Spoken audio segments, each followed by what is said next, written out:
대한간호협회가 올해로 창립 100주년을 맞았습니다. 한국에서 간호사 교육은 1903년 보구여관에서 간호사 양성소를 만들면서 시작이 됐고요. 일제강점기에는 독립운동에 투신한 간호사가 많았습니다. 또 한국 전쟁 때 전사한 종군 간호사도 여럿입니다. 외화가 부족하던 시절에는 독일에 파견돼 국가 부흥에 일조하기도 했죠. 이처럼 한국 간호사들에게는 국난 극복의 DNA가 살아 숨쉬고 있는데요. 100년 전 역사 동안 국민을 보호하고 간호하고 헌신하면서 국민의 건강을 지켜온 숭고한 그 이름 간호사. 실용 입문 클래스 대한민국의 간호 역사 이야기를 오늘 나눠보겠습니다.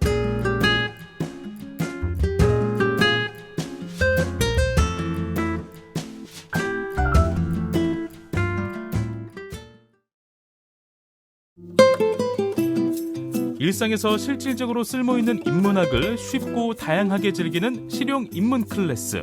우리 가족 건강 지킴이 원광보건대학교 간호학과 서영미 교수님과 함께하겠습니다. 안녕하세요, 교수님. 네, 안녕하세요. 네, 자 서영미 교수님과 함께하는 두 번째 시간인데요. 오늘은 어떤 이야기 나눠볼까요? 네, 지난 시간에 간호의 선구자였던 나이팅게일에 대해서 살펴봤다면 네. 오늘은 우리나라의 간호 역사에 대해서 살펴볼까 합니다. 한국의 간호 역사. 한 번도 들어본 적이 없는 것 같은데 오늘 굉장히 흥미진진할 것 같습니다. 그렇죠. 한국 간호 역사는 언제부터 시작이 됐을까요? 네, 한국의 간호 역사 하면 조선시대까지 우리가 거슬러 올라가 볼 필요성이 있습니다. 네. 태종 6년 재생원이라고 하는 곳에서 의녀를 양성하기 시작했는데요. 네네. 재생 원사였던 허도의 노력으로 의녀제도가 창설하게 됐죠. 대장금. 기억이 납니다. 네. MBC 대작이었죠. 그렇죠. MBC. 예. 그러니까 조선시대 의녀는 이런 사극 드라마나 영화에서 종종 접했는데요. 그 시대 의녀는 어떤 역할을 했을까요? 예, 사실 그 시대의 어떤 시대적인 사상이 반영되어졌다라고 생각하시면 될 것 같아요. 네. 조선시대 하면 유교 사상, 우리가 딱 떠올릴 수 있죠. 맞아요. 그러다 보니까 부녀자들이 뭐 부부 유별, 남녀 뭐 어떤 연령 이런 부분들에 대해서 행동이나 이런 것들이 많이 제약이 되었을 뿐만 아니라 아파도 남자 의사, 그러니까 한의사들한테 치료를 제대로 받지 못했다라는 거죠. 네. 그래서 이 시대에 어떤 여성을 진료할 수 있는 여성 의료인이 필요하겠다라고 하는 어떤 필요성이 두각이 됐고요. 네. 그리고 지배층의 부녀자들 이런 사람들을 대상으로 의료 행위를 하는 의녀가 직업적으로 등장하게 되어지는 그것이 바로 의녀죠. 그 당시 의녀의 역할 중에 가장 큰 의료 행위 이것은 여성의 해산을 돕는 거다라고 보시면 될 것 같습니다. 네. 그 이외에 어떤 그 간호, 진찰, 침구, 약 처방 이런 것들이 있는데요. 네. 의녀를 교육하는 교육 내용을 보면 진맥이나 침구 위주가 더 강했던 것을 보자면 아무래도 그때 당시에 주요 의료 활동은 진맥과 진찰, 침구 이러한 것들이었고 조산, 약 처방 이런 것들은 부수적인 활동이 아니었을까라고 추정을 합니다. 네, 알겠습니다. 조선시대 의녀 제도에 의의가 있었을 텐데요. 무엇일까요? 네.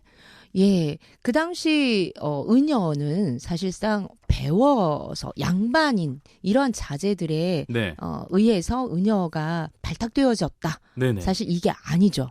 오히려 정반대.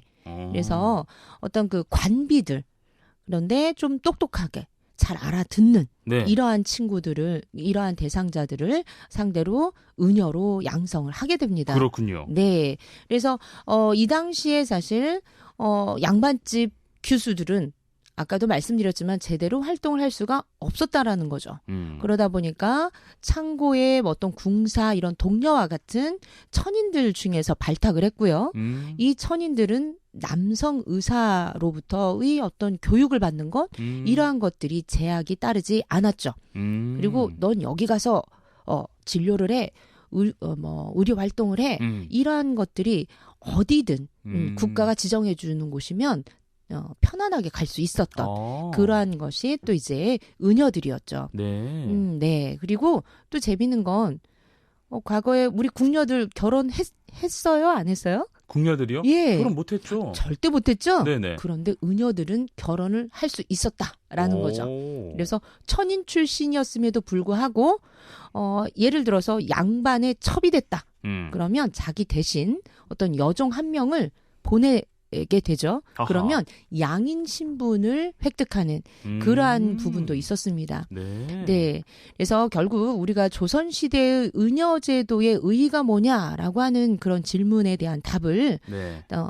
드리자면 아무래도 여성이 직업을 가질 수 없었던 시대임에도 불구하고 여성이 직업을 가졌고. 네. 그래서 이러한 여성 직업인이라고 하는 부분이 19세기 후반까지도 그 활동이 아주 활발하게 이루어집니다. 네. 그래서 이를 보고 우리는 한국 간호사의 시초 또는 여의사의 시초라고 해석을 하게 되죠. 네, 알겠습니다. 조선시대 이후에는 이 대한민국의 근대 역사가 굉장히 복잡 다난하게 바뀌었잖아요. 그렇죠. 그러면서 그 간호의 역사에도 큰 변화가 있었을 것 같은데 네, 맞습니다. 어떻습니까? 아, 예. 대한제국 시기에는 삼이사라고 하는 것이 있었죠. 이게 재생원, 전의감, 해민국 네. 이 세 곳을 삼이사라고 했는데요. 아무래도 이 삼이사에 의해서 이루어졌던 옛날 체제의 보건의료 체제 자체가 이제 뭐예요? 그 당시에 콜레라라고 하는 전염병이 엄청 심각하게 창궐을 했을 때였거든요. 네. 이때에 이것을 타파하기 위해서 새로운 보건의료 체제가 형성이 되어집니다. 그렇군요. 조금 더 우리가 구체적으로 보자면 우리나라에 외국의 공사관들이 우후죽순 막 세워질 때가 있었죠. 맞아요. 예, 그때에 공사관과 함께 물밀듯이 같이 들어와줬던 게 바로 기독교 선교회에서 파견된 선교사, 선교의사, 맞습니다. 그리고 선교 간호사 이들이 함께 입국을 하게 되죠. 네네. 그래서 이들이 한 것은 정말 우리나라의 너무나도 절실한 의료 사업, 이러한 선교 활동 이런 것들이 같이 활발하게 이루어지게 됩니다. 네. 그래서 이들이 이제 우리나라에 와서 의료기관을 설립하고 의료 활동을 활발하게 시작을 하는데요. 1876년 이후부터 1910년까지 이 시기가 보건의료 체제가 엄청나게 변화를 가진 때다라고 생각하시면 될 것 같아요. 그래서 네네. 과거의 어떤 우리의 전인적인 그러한 간호 플러스 서양의 어떤 근대적인 간호 이것이 같이 양립해어지는 그래서 우리나라의 새로운 간호의 어떤 양상이 일어나는 이러한 시기다라고 보시면 될 것 같습니다. 네, 알겠습니다. 교수님 그러면 이때 이제 선교 간호사가 한국 사회에 굉장히 진출을 많이 했잖아요. 그럼요. 그러면 한국 간호에 어떤 영향을 줬을까? 네. 궁금하기도 합니다. 네.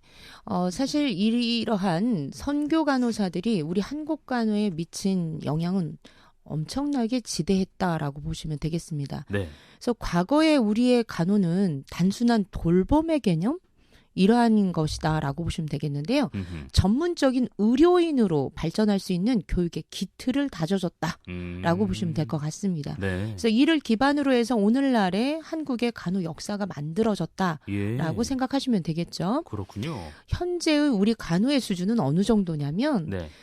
과거에 이렇게 선교사들이 와서 우리나라의 어떤 간호 체제를 잘 살펴준 것처럼 네. 우리도 지금 현재 어떤 의료 환경이 열악하거나 미흡한 이러한 나라에 가서 직접 우리 한국의 간호를 제공 또는 교육 시스템을 또 그 안에 묻어나게끔 하는 이러한 여러 가지 활동들을 할 수 있는 정말 한국의 간호는 세계적으로도 인정받는 그렇군요. 그러한 간호가 되어 있습니다. 네. 그렇다면 그때도 지금의 대학이나 간호사 양성기관이 따로 있었을까요? 초기 예. 간호사 양성기관에 대해서 소개를 해주신다면요. 네.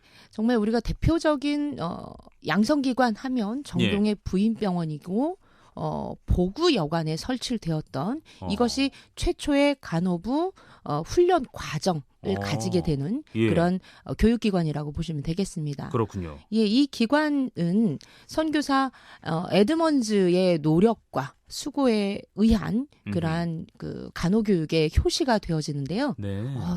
중국보다도 먼저 개설이 되어진 그러한 그렇군요. 간호 훈련 기관이라고 보시면 되겠습니다. 네.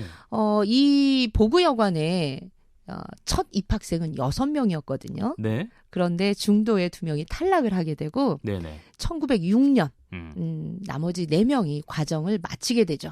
네, 당시에는 간호 이 과정이 6년이나 됐습니다. 와, 굉장히 길었다. 네, 그런데 이것을 우리나라에서 단기 3년 과정으로 해가지고 예. 전파를 하기 시작하죠. 그렇군요. 그리고 이제 두 번째로 세워진 양성기관은 아마 많이 들어보셨을 거예요. 세브란스 병원, 그죠? 네. 그래서 1906년 세브란스 병원에 간호부 양성소가 설치가 되어지게 됩니다. 네. 여기에 이제 초기 교장으로 쉴즈 선교사가 임명이 되는데요. 한국의 나이팅게일이다라고 호칭을 또 얻게 되어지는, 그래서 아주 다양한 이런 역할을 해주신 분이시죠. 네, 그래서 여기서는 처음은 2명이 입학생으로 활동을 했다가 나중에는 7명의 또 학생이 또 들어오게 됩니다. 네. 그 뒤로도 아주 다양한 여러 곳에 이제 간호부 양성소가 개설이 되어지는데요. 네네. 평양, 송도, 함흥, 원사, 대구, 광주에 이르기까지 아주 다양하게 개설이 되어집니다. 그렇군요. 근데 지금까지 말씀드린 건 다 외국 선교사들에 의한 그런 양성소죠. 맞아요. 그러면 우리 정부는 가만히 있었느냐? 아니라는 거죠. 뭔가 해야죠. 아, 그럼요. 네. 그래서 우리 정부도 1907년에 의정부 산하기관인 대한의원이라고 하는 것을 만들어냅니다. 네. 네, 여기서는 산파나 간호부를 양성하는 것으로부터 이제 시작을 하는데요. 네. 사실상 이것은 간호교육의 그러니까 관립 간호교육의 시초였다라고 보시면 될 것 같고요. 예. 이때의 우리나라 여성들을 대상으로 한 보기 드물고 아주 수준 높은 교육 제도다라고 보시면 되겠어요. 네. 다만 아무래도 교육 여건이 미흡해서 네. 실제적인 교육은 교육이 이루어진 건 좀 후반으로 밀린다라고 하는 것이 조금 아쉽죠. 네. 우리나라 최초 간호사는 누구였을지도 너무 궁금해요. 기록에 있나요? 네, 다행히 있습니다. 있어요. 네. 근데 이 최초 간호사 하면 딱 떠오르는 분이 2분 있는데요. 네. 드라마도 이런 드라마가 없다라고 보시면 될 것 같습니다. 그래요? 네. 그래서 맨 처음에 이제 말씀드릴 게 이 그레이스라고 하는 분인데요. 네네. 이분은 최초의 간호사이면서 여의사고 그리고 독립운동가의 아내였습니다. 사실 이 그레이스는 성도 알 수 없는 복업이라고 하는 여종이었어요. 예, 여종으로 태어났었는데 예. 아이고 하필 어릴 때 괴사로 인해서 결국은 걸을 수가 없게 되니까 주인이 버려버립니다. 아이고. 근데 다행히도 이를 가엾게 본 보구여관의 닥터 로제타 홀이 네. 괴사된 뼈를 수술하고 치료해주고 이러한 과정을 거쳐서 아이고. 완치가 됩니다. 다행이다. 아무래도 그러다 보니까 조금 걸음걸이가 원활하진 않겠죠. 그러나 일상생활하는 데 문제가 없어지게 되죠. 이러한 건강을 회복한 복업은 복음을 알리고 환자를 돌볼 수 있게 해달라고 애걸을 합니다. 막 부탁을 합니다. 그래서 이때부터 병원 조수로 간호 일도 하고 네. 환자를 대상으로 전도도 하고 이러한 형태로 해서 같이 열심히 생활하다가 1897년에 세례를 받고 네. 그제서야 그레이스라고 하는 새 이름을 얻습니다. 그래서 이때부터 이 그레이스라고 하는 이름을 사용을 하게 되죠. 네. 이 그레이스는 성실성을 아주 인정을 받아서 네. 너 간호교육을 받아봐야겠다 해서 간호사가 되어진 분이고요. 네. 우리나라 최초의 공개 프로포즈를 받은 분 중에 하나이기도 합니다. 그래요? 네. 오, 해피엔딩 너무 좋아. 네. 근데 당시에 사실은 뭐라고 그래야 되죠? 이 그레이스는 아까 어떤 출신이라고 그랬어요? 노비라고 그랬잖아요. 네네. 네. 여종이었고 이 프로포즈를 한 분은 엄청난 명문가 출신이었죠. 이명하 목사님이셨습니다. 그래요? 네. 이분은 또 독립운동가로 활동도 하셨지만 이분이 공개적으로 네. 저와 결혼해 주십시오. 야. 예, 보구여관에 와서. 그래서 드라마구나. 네. 그래서 이렇게 결혼하고 아이도 낳고 하면서 다양하게 계속해서 공부도 하고 남편의 어떠한 그러한 독립운동에 최선을 다해서 이렇게 뒷바라지를 하신 그런 분이라고 보시면 되겠습니다. 너무 훌륭한 분이시다. 네. 그다음에 또 한 분의 드라마틱한 분을 한 분 더 소개해드리고 싶은데요. 좋아요. 김마르다라고 하는 분이에요. 네. 근데 이분도 사실 본명, 뭐 나이, 신분 이러한 것들에 대해서 정확히 알려진 바는 없습니다. 그렇군요. 근데 이분의 사진을 찾아보면 네. 코의 일부가 없습니다. 아, 실제로? 예, 사진이 실제로. 훼손된 게 아니라 예, 실제로. 예. 근데 왜 그렇게 됐느냐? 네. 이분이 결혼 생활을 하면서 네. 의처증 있는 남편에 의해서 아이고. 손가락도 잘리고 아이고. 콧끝도 콧볼도 잘리고 이러한 엄청난 학대를 당한 거네요. 그렇죠. 아이고. 정말 생각하고 싶지도 않은 그런 이제 학대를 하게 되죠. 네. 이제 이 또 김마르다를 이 당시에 사람들이 또 보구여관으로 데리고 옵니다. 하하. 데리고 와서 치료를 받고 그러면서 또 이 안에서 가사 노동도 하고 또 여러 가지 빨래, 청소 이런 것들을 이제 도와주면서 저도 간호사가 되겠습니다라고 이제 하게 되죠. 그렇구나. 네, 이분도 역시 정말 다양한 형태로 우리나라의 최초의 간호사로서 활동을 하는데요. 남편에게 쫓겨나면서 두고 나온 딸아이가 있어요. 아이고, 어떡해. 그래서 네. 본인이 어떻게 삶을 살아가야 될지를 그 딸이 지금 내 눈앞에 없는 딸이지만 내가 잘 살아가야 내 딸이 살아갈 아유, 이 세상이 눈물 나. 네, 그렇죠. 그래서 그렇게 정말 헌신하신 분이다라고 보시면 되겠습니다. 이분들이 이타행을 하게 된 기본적인 근본이 본인이 아파봤기 때문에 그렇죠. 남의 아픔을 잘 이해할 수 있지 않았을까라는 생각이 좀 들기도 합니다. 너무나 잘 아십니다. 예, 맞습니다. 그리고 우리나라는 일제 강점기를 겪었잖아요. 네. 일제 강점기의 한국 간호는 또 어떤 모습이었을까? 제대로 활동이 가능했을까라는 생각도 좀 들어요. 어땠어요? 네, 방금 이렇게 물음표를 찍으신 것처럼 네. 제대로 된 활동을 하기가 쉽지는 않았죠. 그래서 1910년부터 1945년 일제 강점기를 우리는 간호사업의 순환기다라고 얘기를 합니다. 네. 그래서 이때는 일본이 사실은 우리나라보다도 훨씬 더 심각한 남존 여비 사상이 있었죠. 네. 그래서 어떤 사회적인 전체 권위를 기반으로 한 수직적인 관계의 어떤 그런 사회였다 보니까 맞습니다. 좀 어려움이 많았었죠. 네. 더욱이 우리의 한국 간호사들은 한국에 거주하는 일본인들의 건강 보호를 최우선으로 하기 위해서 예, 이렇게 진행이 되어졌고, 그리고 간호에 대한 책임, 뭐 감독 이런 것들은 일본인 간호사에 의해서 행해진다라고 보시면 되겠습니다. 근데 일본식 간호는 앞서 서양은 정말 어떤 근본적인 전인 간호를 추구했다고 한다면 일본식 간호는 행정계통으로 해왔어요. 그러다 보니까 질적인 성장보다는 양적으로 형식적으로 이렇게 되어지다 보니까 네. 사실 우리의 간호의 양성, 서양의 간호의 양성 기간은 3에서 4년 정도라고 한다면 이 일본식의 양성 교육 기관은 1년, 길어야 1년 반 정도로 굉장히 짧네요. 그렇죠. 네. 그러니 그 안에서 얼마나 깊은 이제 배움을 했겠습니까? 그렇구나. 네. 그래서 어려움이 참 많았던 시기죠. 네. 그런데 다행히도 어두운 부분만 있지는 않았다는 거죠. 어허. 예.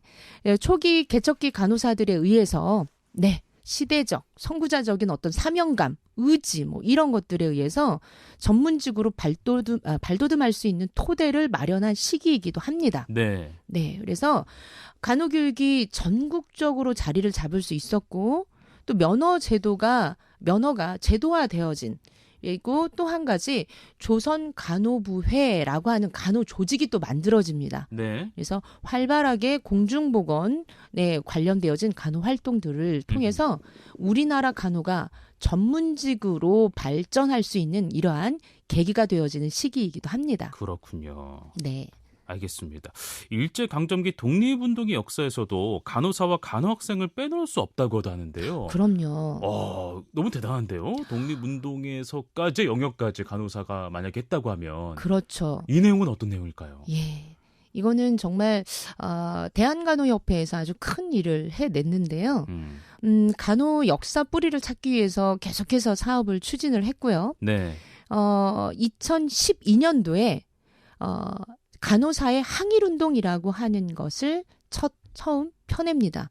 그리고 계속해서 추가적인 자료조사를 통해서 네. 2021년 독립운동가 간호사 74인이라고 하는 책을 발간합니다. 그렇군요. 예. 이를 근거로 해서 말씀을 드리자면 3.1운동 이후에 임시정부의 군자금이라고 하는 것을 지원한 대표적인 항일운동단체. 네네. 그때 당시에 대한민국 애국 부인의 사건에 연루되어진 1920년도에 체포된 80여 명이 있었어요. 네네. 그중에 반절 이상, 즉 41명이 우리 간호사들이었다라는 거죠. 네.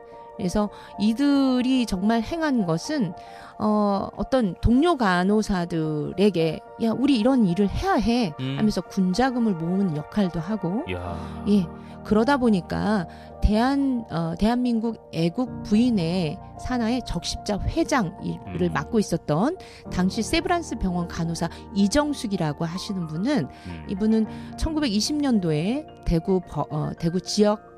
대구 지법에서 징역 2년을 선고받았죠. 그리고 사후에 40년 만에 건국 훈장 애족장을 추서받게 됩니다. 네. 그래서 그분의 손녀에 의하면 얼마나 고문을 심하게 받았는지 네. 사람도 알아보지 못하고 아이고. 몸도 성취 못했다고 하는 그런 얘기도 들을 수가 있습니다. 네. 한 분 한 분을 다 소개시켜 드리고 싶으나 아무래도 74인을 다 소개시켜 드리는 건 시간 관계상 어려울 것 같고요. 네. 기회가 되신다면 이 독립운동가 간호사 74인을 한번 꼭 읽어봐 주시면 하하. 좋겠고요. 네.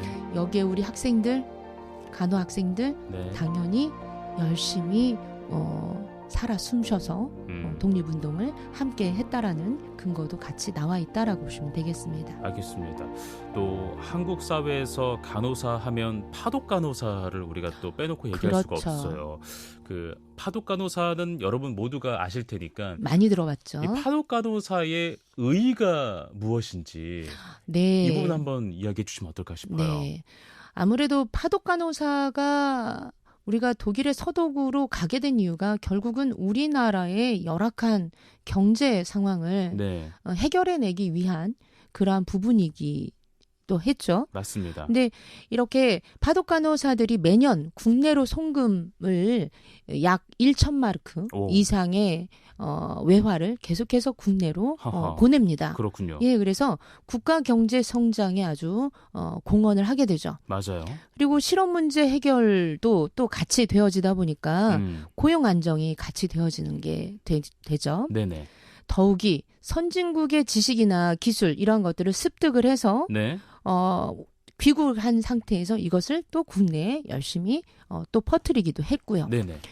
또 한 가지 더 말씀을 드리자면 국민의식을 세계화하는 그래서 해외 이주 기반을 조성했다라는 것.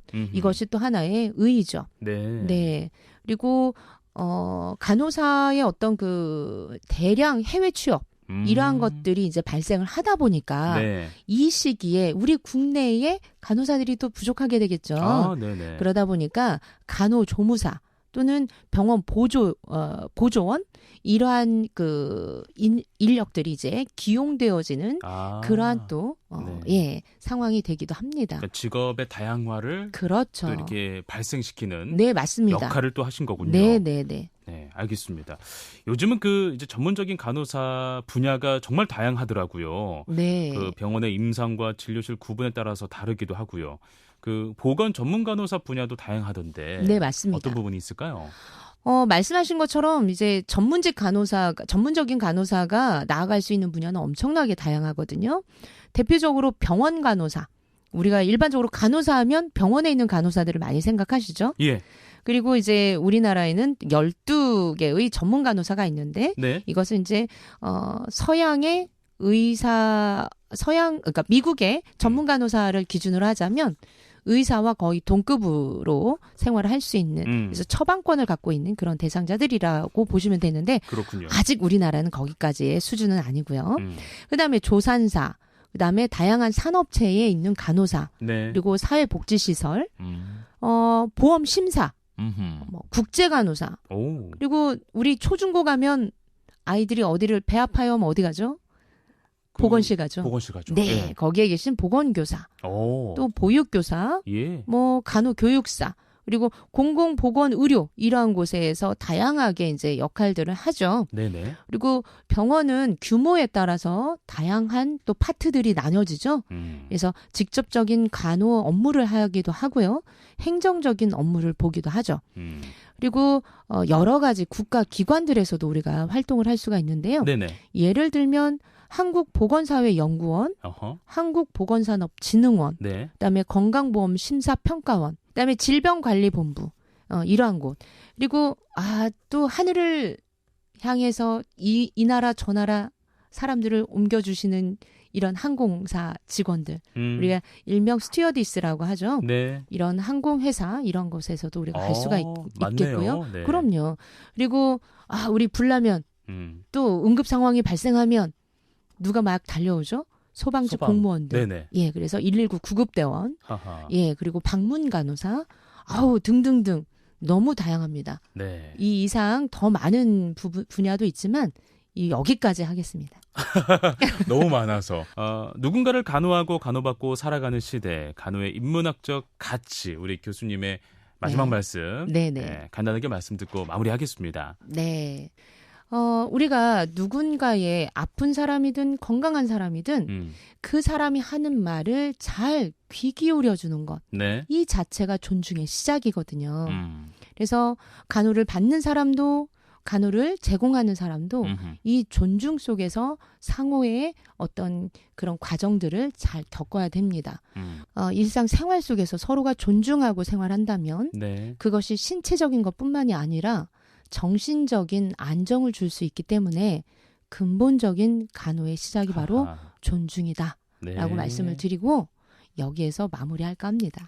고맙습니다. 정말 의미 있고 뜻깊은 시간이었습니다. 네. 실용 인문 클래스, 오늘은 우리는 누군가의 간호에 의해 살아왔다를 주제로 이야기를 나눠봤습니다. 지금까지 우리 가족 건강 지킴이 원광보건대 간호학과 서영미 교수님과 함께했습니다. 고맙습니다.